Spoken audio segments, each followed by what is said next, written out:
कल हम लोगों ने 7वें अध्याय में 3 श्लोकों को पढ़ा था। आज जो है हम लोग चौथे और 5वें श्लोक का स्वाध्याय करेंगे। ये जो अभी चौथा और 5वां है, इस श्लोक में इसकी जो भूमिका है यह है कि जगत में ईश्वर का स्वरूप तथा उसका दर्शन।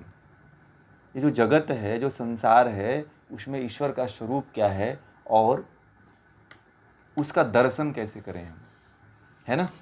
परमात्मा का स्वरूप जाने बिना आप दर्शन कर पाएंगे क्या? नहीं कर पाएंगे। इसलिए सबसे पहले तो ज़रूरी है कि परमात्मा के स्वरूप को जाने, ईश्वर के स्वरूप को जाने, तब उसका दर्शन हो जाता है। और दर्शन ऐसा नहीं होता है कि जैसे कि कोई हमारे सामने खड़ा हो और हम उसे अपने आँखों से देख लिए। परमात्मा आँखों से परे है, ठीक है। जब परमात्मा आँखों से परे है तो आप आँखों से देख पाओगे क्या? ये बताइए आप लोग। कुछ लोग ऐसा कहते हैं कि परमात्मा हमारे आँखों से दिख जाए। परमात्मा जो है, आँख उसके लिए छोटी है, क्योंकि परमात्मा के द्वारा आँखें देखती हैं, ठीक है।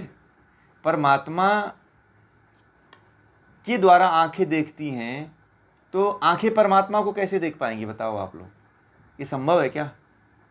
नहीं है। इस बात को समझिएगा जो मैं बोल रहा हूँ, बड़े सूक्ष्म बातें हैं। जिनसे हमारी आंखें देखती है, जिससे, वह परमात्मा को कैसे देख पाएगा? आप लोग बताओ। इसके लिए क्या चाहिए? ज्ञान चाहिए। और परमात्मा को कैसे जाना जाता है? अनुभूति करके। और वह किससे? ज्ञान प्राप्त करने के बाद। यदि आपसे कोई कहता है कि हनुमान जी प्रकट होकर के दर्शन दे दिए, तो समझना आपको मूर्ख बनाता है वो, ठीक है। कोई कहता है कि भगवान भोलेनाथ आकर के हमको प्रकट होकर के दर्शन दिए थे, तो आपको मूर्ख बनाता है, ठीक है। कोई भी जो महापुरुष है, उसका शरीर नष्ट हो चुका है, तो उसकी आत्मा आपको नहीं दिखाई देगी, ठीक है। यह बात समझ लीजिएगा। मैं थोड़ा सा इस अध्याय के शुरू होने से पहले इसका क्या स्वरूप है ये मैं बताना चाहता हूँ। सबसे पहले तो ये जानिए कि लोगों के अंदर यही भ्रम है कि परमात्मा हमें प्रकट होगा, 4 भुजाएं होंगी, भगवान शिव होंगे और प्रकट होकर के हमें अपना दर्शन दे करके हमें कृत्य कर देंगे। और दर्शन ही कर लोगे तो आप मुक्त कैसे होगे? पहले ये तो सोचो। बिना ज्ञान के मुक्ति संभव नहीं है। यह बात आप लोग ध्यान से अपने चित्त में बैठा लीजिएगा, ठीक है। और जब तक इस चीज़ को नहीं बैठाएंगे आप, तब तक आप समझिए कि परमात्मा के स्वरूप को न जान पाएंगे, न परमात्मा का दर्शन कर पाएंगे, ठीक है। तो हम चलते हैं चौथे श्लोक में। कहते हैं कि भूमिरापो अनलो वायु खम मनो बुद्धिरेव च अहंकार इतीयम में भिन्ना प्रकृति रष्टधा अपरेय मितस्व त्वन्या प्रकृतिम विद्धि में पराम जीवभूताम महाबाहो य एदम धार्यते जगत। ये श्लोक कल पढ़ लिया गया था, फिर भी मैं थोड़ा सा इसको रिपीट कर दिया। तो कहते हैं कि पृथ्वी, जल, अग्नि, चौथे श्लोक में देखिएगा आप लोग आपके पुस्तक में गीता की। पृथ्वी, जल, अग्नि, वायु, आकाश, मन, बुद्धि और अहंकार मेरा रूप, मेरी प्रकृति, इन 8 में बटा हुआ है, विभक्त है। अब परमात्मा का स्वरूप क्या है? ईश्वर का स्वरूप क्या है? पता चल गया आप लोगों को? आकाश। अब आपको कोई कहे कि पीला वस्त्र पहने हुए हैं, लाल वस्त्र धारण किए हुए थे, बड़ी बड़ी भुजाएं थी और मैंने उनका दर्शन कर लिया, तो ये क्या है? ये मन का एक भ्रम है। आप लोग यहीं पे ठग लिए जाते हो। कोई कहता है कि मैंने हनुमान जी का दर्शन कर लिया था स्वप्न में, कोई कहता है कि मैंने काली जी का दर्शन कर लिया था। जब भगवान श्री कृष्ण गीता में ये कह रहे हैं कि मेरा स्वरूप क्या है? पृथ्वी है, जल है, अग्नि है, वायु है, आकाश है, ये संपूर्ण आकाश है। अब आकाश से बड़ा तो कुछ हो ही नहीं सकता है ना। ये क्या है? यह परमात्मा का स्वरूप है। स्वरूप मतलब अपना रूप, ठीक है। मैं कहूं कि ये मेरा स्वरूप है, तो ये मेरा स्वरूप जो मैं दिख रहा हूँ, यह अपना स्वरूप है। तो कहते हैं आकाश, मन, दूसरा सबसे पहले ये तो पंच महाभूत हो गए, आकाश, पृथ्वी, जल, अग्नि, वायु, आकाश, ये तो पंच महाभूत हो गए, ठीक है। अब उसके बाद आता है मन, बुद्धि और अहंकार। मेरा रूप, मेरी प्रकृति, ये क्या है? ये सांख्य दर्शन के अनुसार मैंने आप लोगों को बताया था कि यह क्या है, सारी चीज़ें, यह प्रकृति है, यह आपका स्वरूप है, यह आत्मा का स्वरूप नहीं है, यह प्रकृति का स्वरूप है। किसका है? यह प्रकृति का स्वरूप है। इन आठों में बटा हुआ विभक्त है। यह 8 प्रकार के भेदों वाला मेरा अपर रूप है। इसको जो है 8 जो भाग है ना, इसको अपर रूप कहते हैं। लिख लीजिए कि पृथ्वी, जल, अग्नि, वायु, आकाश, मन, बुद्धि, अहंकार, ये 8 जो हैं, यह इनको जो है अपर कहा जाता है, अपर रूप कहा जाता है। इन 8 को अपर रूप कहा जाता है ईश्वर का। अगर मैं कभी पूछूं आपसे कि ईश्वर के 8 अपर रूपों को बताइए, तो तुरंत बता दीजिएगा, बहुत आसान है, कभी भूलिएगा मत इसको। पृथ्वी, जल, अग्नि, वायु, आकाश, मन, बुद्धि, अहंकार, ये क्या है?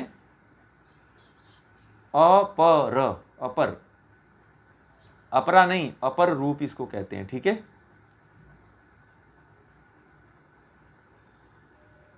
अभी बता रहा हूं। अपर जो है जड़ रूप है। अपर क्या है? अपर को जड़ रूप कहते हैं, यह चेतन नहीं है, ठीक है। अपर क्या है? अपर जड़ रूप है, मतलब इसमें चेतना नहीं होती है, यह प्रकृति है ना। सांख्य में पढ़ाया था आप लोगों को कि ये सब क्या है? ये जड़ पदार्थ है, इसमें चेतना नहीं होती। चेतना किस में होती है? आत्मा में। चेतना किस में होती है? आत्मा में। अब ये बताइए, मन में चेतना होती है क्या? बताइए आप लोग, कौन बताएंगे? बुद्धि में चेतना होती है? बुद्धि में क्यों नहीं चेतना होती है? होती है कि नहीं होती है? बताइए, कन्फर्म है एकदम?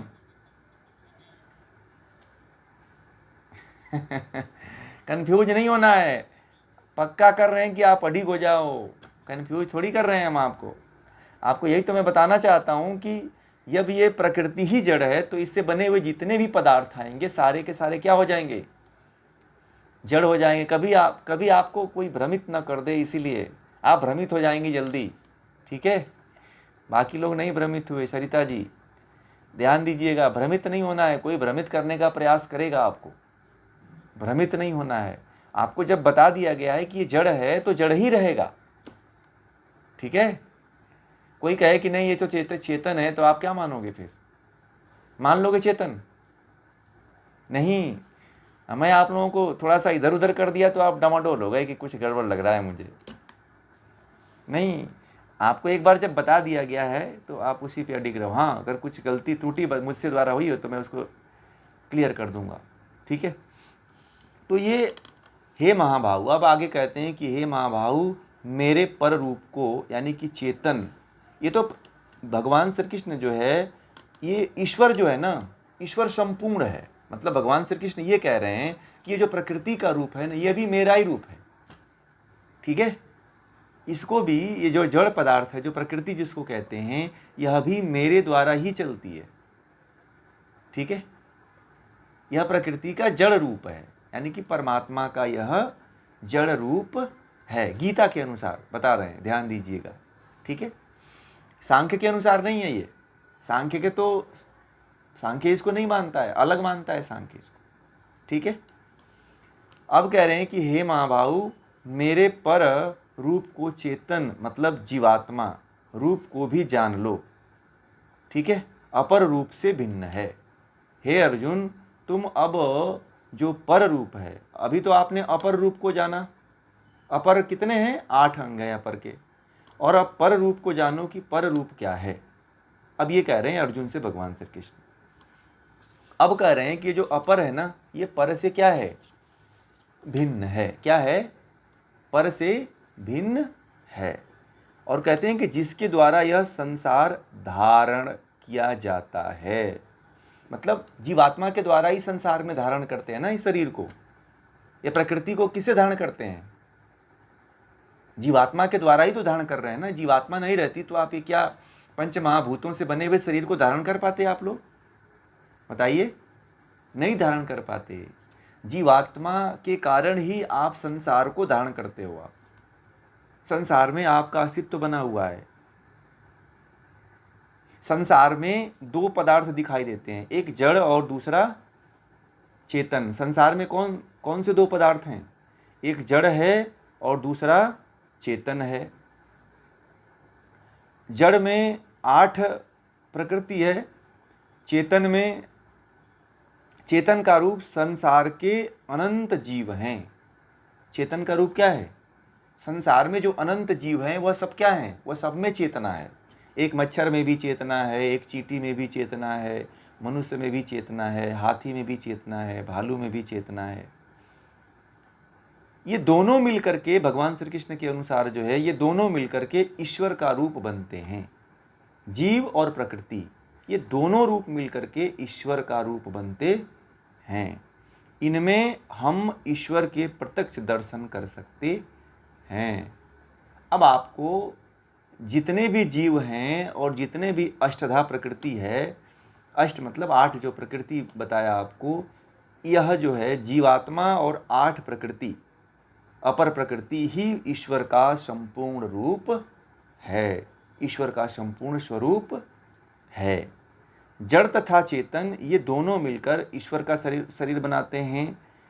जड़ चेतन रूप इस सृष्टि का दर्शन ही ईश्वर का प्रत्यक्ष दर्शन है। तो जो जड़ और चेतन रूप में जो सृष्टि प्रकृति क्या है? कल बताया था मैंने, प्रकृति परमाणु है। ठीक है, प्रकृति किसको कहते हैं? परमाणु को प्रकृति कहते हैं। और परमाणुओं से जो बना हुआ ये जो हाथ है, पैर है, पहाड़ है, जंगल है, ईंट है, पत्थर है, लकड़ी है, सोना है, चांदी है, क्या है? सृष्टि है। इसको क्या कहते हैं? इसको सृष्टि कहते हैं। तो यह जो जड़ और चेतन से जो बना हुआ सृष्टि है, जो आप दर्शन कर रहे हैं, यही ईश्वर का प्रत्यक्ष दर्शन है। इसमें जड़ प्रकृति ईश्वर का अपर रूप है। जो इसमें जड़ प्रकृति है ईश्वर का अपर रूप है। क्या है? जड़ प्रकृति ईश्वर का अपर रूप है। चेतन जीव ईश्वर का पर रूप है।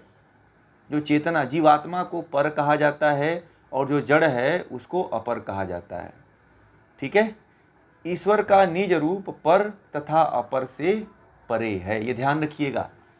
अब ईश्वर का जो चेतन रूप, ईश्वर का जो निज रूप है ना, अब एक चीज आप लास्ट में ध्यान दीजिएगा। ये तो आपसे कहा कि जड़ और चेतन ये दोनों मिलकर ईश्वर का शरीर बनते हैं। क्या बनते हैं? जड़ और चेतन मिलकर के ईश्वर का शरीर बनता है। ध्यान रखिएगा, जीवात्मा और प्रकृति मिलकर के यह ईश्वर के शरीर हैं, ऐसे नोट कर लीजिए। ठीक। और दूसरा चीज, अब ईश्वर का निज रूप क्या होता है? अब इसके बाद लिखिए, ईश्वर का जो उसका खुद का जो रूप है वह पर और अपर से परे है। इसको भी नोट कर लीजिए। इस जीवात्मा और प्रकृति दोनों से परे क्या है? वह ईश्वर है। समझ में आई बात? हाँ, इसको फिर से आप लोग समझ लीजिए कि ये मैं कह रहा हूँ कि ये जो जड़ और चेतन करें कि जो जड़ और तथा चेतन ये दोनों मिलकर ईश्वर का शरीर बनाते हैं। जड़ और चेतन से ईश्वर का शरीर बना हुआ है। और दूसरा, पर ईश्वर का जो निज रूप है, ईश्वर का जो निज रूप है, ये तो ईश्वर का शरीर हो गया, परंतु ईश्वर का जो असली रूप है, ये भी कहा है बाद में भगवान श्री कृष्ण ने कि पर और अपर से परे है। वह पर और अपर भी नहीं है, इससे भी परे है उसका वास्तविक रूप। शरीर तो माना जाता है, ठीक है, परंतु वास्तविक रूप उसका जो होता है वह इन दोनों से परे है, दोनों से उच्च है, उससे आगे कुछ है ही नहीं है। ठीक है, तो यह जो है ईश्वर का स्वरूप है, यह ईश्वर का रूप है। अब इसमें किसी को, आप लोगों को कोई बात समझ में नहीं आई हो तो आप हमें बताइए। ठीक है, ये बहुत इजी और सरल था और इसको समझना ज़रूरी है। तभी आप, मैं जो शुरू से पढ़ाते चला आ रहा हूँ वह गीता में वही मिल रहा है। इसीलिए मैंने कहा था कि पहले और जो गीता का मैंने जो परिचय आप लोगों को पढ़ाया था उसको समझना ज़रूरी था। ठीक है, जो लोग भी परिचय नहीं पढ़े हैं, बाद में जुड़े हुए हैं, वो पूरी वीडियो मैंने ग्रुप में डाला हुआ